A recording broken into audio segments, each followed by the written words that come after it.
পঞ্চগড়ের বোদা উপজেলার কালিয়াগঞ্জ ইউনিয়নের নিষিদ্ধ সংগঠন ছাত্রলীগের সভাপতি ওয়াহিদুজ্জামান অমিতের মা অরিনা বেগমকে হত্যার ঘটনায় এলাকায় চাঞ্চল্য সৃষ্টি হয়েছে। আওয়ামী লীগের ফেসবুক পেজ থেকে ওই ঘটনাকে চাঁদা না দেয়ায় ছাত্রলীগের নেতার মাকে ছাত্রদল কুপিয়ে হত্যা করেছে বলে প্রচার করা হচ্ছে। তবে ছাত্রদল নয়, পুলিশের সন্দেহের তালিকায় ছাত্রলীগ নেতার বাবা আবুল কালাম আজাদ। স্বামী আবুল কালাম আজাদের পরকীয়ার বলি হতে পারেন বলে ধারণা করছেন পুলিশ। এরই মধ্যে কিছু প্রমাণও হাতে পেয়েছেন তারা। শনিবার আদালতে হাজির করে 7 দিনের রিমান্ড আবেদন করলে আদালত 2 দিনের রিমান্ড মঞ্জুর করেছেন। বোদা থানার ওসি আজিমউদ্দিন বলেন, এই হত্যাকাণ্ডে পরকীয়ার সংযোগ আছে, তারা কিছু আলামত পেয়েছেন। একজন মহিলাকে অজ্ঞাতনামা দুষ্কৃতীরা তার বাড়ির মধ্যে হত্যা করেছে এবং তার লাশটা বাড়ির মধ্যে পড়ে আছে। এই সংবাদের প্রেক্ষিতে আমি টিম সহ সেখানে যাই, আমার কর্তৃপক্ষকে অবহিত করে গিয়ে লাশের সুরতহাল করি এবং সুরতকালীন প্রস্তুত করাকালীন বাড়িটা সার্চ করে আমরা ওখানে কিছু বস্তুগত আলামত সংগ্রহ করি। সে আলামত দৃষ্টি মনে হয় যে এই ঘটনার সাথে তার স্বামীর সংশ্লিষ্টতা রয়েছে।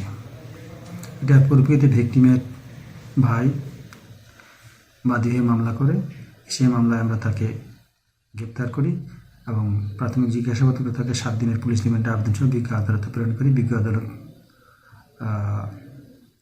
তার 2 দিনের পুলিশ রিমান্ড মঞ্জুর করেছে, তাকে এখন পুলিশ রিমান্ডে রাখা হয়েছে। শুক্রবার নিহত ওই নারীর বড় ভাই রেজাউল করিম অজ্ঞাত ব্যক্তিদের আসামি করে থানায় মামলা করেছেন।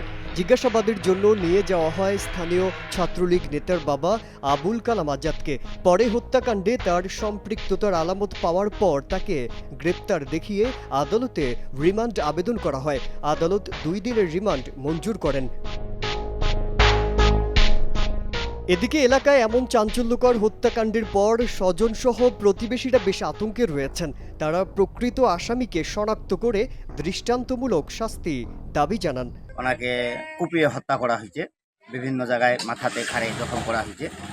তো এটা একটা অনাকাঙ্ক্ষিত ঘটনা আমাদের এলাকায়, যে এই ঘটনাটা এরকম আর কোথাও আগে কখনো ঘটেনি এবং আমরা এটাতে শঙ্কিত। আমরা খুব দুশ্চিন্তায় আছি বিষয়গুলো নিয়ে, যে এটা এই সন্ধ্যা রাতে এটা কে বা কাহারা এই ধরনের ঘটনা করেছে, এটা আমরা সুষ্ঠু বিচার চাই।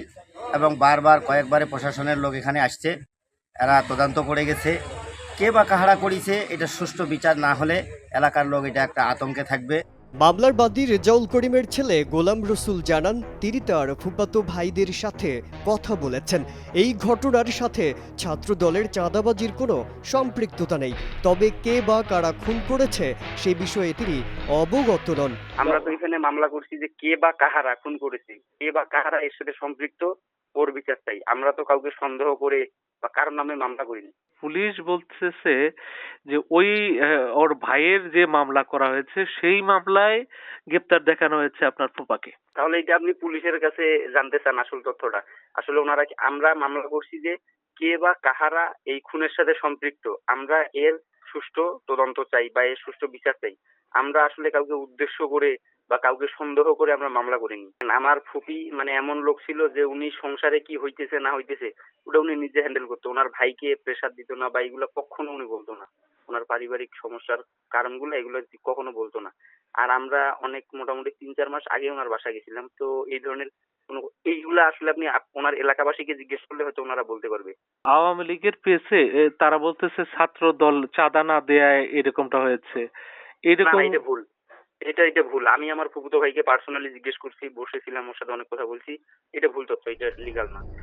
স্থানীয়রা জানান, বৃহস্পতিবার রাতে বোদা উপজেলার কাজল দিঘি কালিয়াগঞ্জ ইউনিয়নের কালিয়াগঞ্জ এলাকায় নিষিদ্ধ ছাত্রলীগের ইউনিয়ন সভাপতি ওয়াহিদুজ্জামান অমিতের মাকে বাড়ি ফিরে রক্তাক্ত অবস্থায় দেখতে পান তার বাবা আবুল কালাম আজাদ। পাশেই পড়েছিল জায়নামাজ। তার চিৎকার শুনেই ছুটে আসেন প্রতিবেশীরা। নিহতের মাথাসহ শরীরের বিভিন্ন স্থানে ধারালো অস্ত্রের আঘাতের চিহ্ন পাওয়া গেছে। খবর পেয়ে বোদা থানা পুলিশ মরদেহ উদ্ধার করে মরদেহ ময়না তদন্তের জন্য পাঠায়। মোহাম্মদ লুৎফুর রহমানের তথ্যচিত্রে মাজহারুল আলম, কালের কণ্ঠ।